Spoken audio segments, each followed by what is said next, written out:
अखिल भारत ग्रामीण डाक सेवक पक्षर सारा देश में 8 दफा दाबी कर समस्त डाकघर कार्यालय सम्मुखें धारणा धर्मघट चलता बेले पिपिली सब डिविजन डाकघर सम्मुखें शताधिक ग्रामीण डाक सेवक माने आज सकाळु अनिर्दिष्ट काल धर्मघट जारी रखिछन्ति। अखिल भारत ग्रामीण डाक सेवक संघर पुरी जिला संपादक त्रिलोचन पंडा नेतृत्व में सत्यवादी कणास डेलांग बरबोई बलंगा सातसंघ शताधिक ग्रामीण डाक सेवक सेविका माने पिपिली सब डिविजन डाकघर सम्मुखें धारणा दे प्रतिबाद धर्मघट करिसेंति। ग्रामीण डाक सेवक मानक दाबी मुताबक सेमानकु सिविल सर्वेंट मान्यता देबा 8 घंटा कार्य निर्घंट नियमित कर्मचारी परि 12, 24 और 36 वर्ष रे पदोन्नति अवसर प्राप्त कर्मचारी को पेंशन प्रदान ग्रेच्युटी और ग्रुप इंश्योरेंस में 5 लाख टंका घोषणा 180 दिन कार्य दिवस मध्य छुट्टी एंजोजमेंट टार्गेट नाम सेवक मानक मानसिक निर्यातना बंद दाबी और समान काम को समान दरमा प्रदान आदि 8 दफा दाबी कर अनिर्दिष्ट काल धर्मघट करा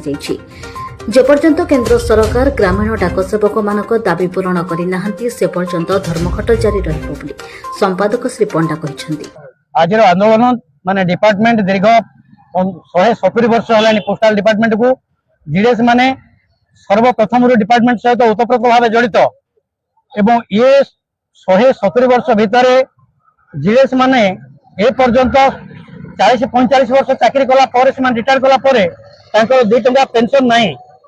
एवं मिनिमम गोटे दरमा भी से लोअर एम्प्लॉई 10,000-12,000 टंका काम करुँचे टार्गेट ना जीडीएस को टर्चर करुँचे राति पाइले सकाल कहते 200 पास बही कर 300 पास बही कर एवं आम मैंने जो प्रकार अवस्था अच्छे 10-12,000 टका दरमा पाई आमर पेंशन नहीं आमर ग्रेजुएट जहाँ देला कमिशन करने से काटी 1.5 लाख टका कले एवं आमर छुट्टी नहीं पे लीव नहीं गोटे लोक सारा जीवन कम कर तार जब माँ मरिक पड़ता से छुट्टी नमिन देले नब तो ए प्रकार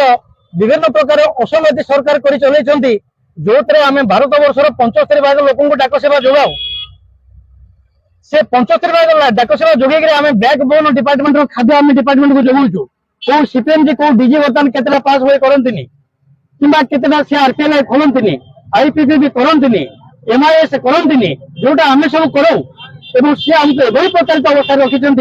साधारण लोकटा बर्तमान विजु स्वास्थ्य कार्ड पाई से 5 लाख टंकार पाँच स्वास्थ्य बेनिफिट अथच आम एआईडीएस जो मैंने एम्प्लॉई आम कम कर दीर्घ 47 वर्ष आम जब देह खराब है 2 लाख टंका दरकार पड़े सरकार आमको किसी दबार ना। तेबे पिपिली सब डिविजन डाकघर सम्मुखें धारणा धर्मघट चलता बेले खबर पाई जिला डाकघर वरिष्ठ अधीक्षक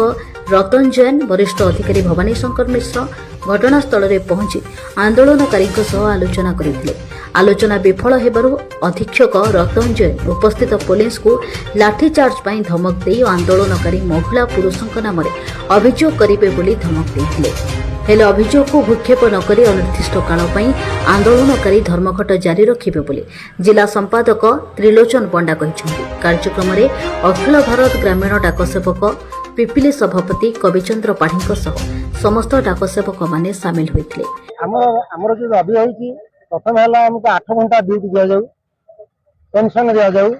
आमर ग्रेच्युटी सर्विस दिया जाऊ आमको जो टक्चर बारंबार करा हमको बंद करा जाऊ आज जब टार्गेट है आरपीए मेला है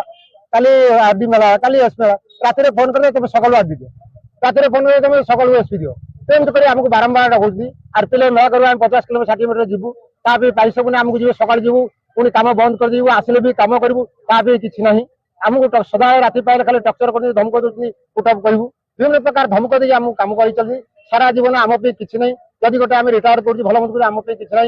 आम यदि घर भड़ा नौ सरकार जहाँ दौरान से तो मैंने इलेक्ट्रिक भड़ा पड़ जाऊँ घर भड़ा देवाक नहीं जदि कौन असुविधा है आम कौन कम करूँ से पुणी आम कम सारू कम को जीव जब मीटिंग को डाकिले आम कम सारू जीवु पुणी रात आसिले भी सही कम करूँ तक आम कम सर सका 6 बजे ऑफिस करूँ संध्या 7 भर आम कम सर नहीं आमको बारंबार टक्चर आज आमको दिया कल समूह दिया कल से दिया कल आर दिया बारंबार आम टक्चर कर पारिश्रमिक पाई पारना आम दाबी रही मुख्य दाबी है आम 8 घंटा ड्यूटी आमको पेंशन दबा ग्रेच्युटी दबा रेगुलर करवा सर्विस अकाउंट दवा आमको स्वास्थ्य बीमा जोगे दबा ये सब दाबी आम रही टार्गेट जो दौरान टार्गेट आम बंद करूँ। प्रथम कथा है आमको कहते कि 4 घंटा भितर काम करिवार कि 4 घंटा आम काम करूनु आमर काम अधिक होउची डिपार्टमेंट जो प्रेशर दउची हमको सकाळ उठी उठका अकाउंट खोल आज 10टा आगुर हमर माने मिनिमम अकाउंट टार्गेट देउथला एबे मासकर 3टा मेला कराउची 10टा दे दो आरपीएल 5टा दे दो माने कोन ये सब एमएससी 10टा 5 टार्गेट ये सब दिया होउची जोटा कि 4 घंटा काम नो 8 घंटा काम लागि होउची हमर मो सकाळ 11टा होई कि रात संध्या 7टा 8टा भी होउची आमको सिविल सर्वेंट मान्यता दिया जाऊ 4 घंटा बदले 8 घंटा दिया जाऊ आमर पेंशन लागू करा जाऊ तापरे जो लाइफ इंश्योरेंस अच्छी ग्रेचुइटी अच्छी हमको जो सुविधा सब डिपार्टमेंट वाले पाउछंती हमको भी सही सुविधा सब दिया जाऊ। पिपिली मनोरंजन महापात्र रिपोर्ट।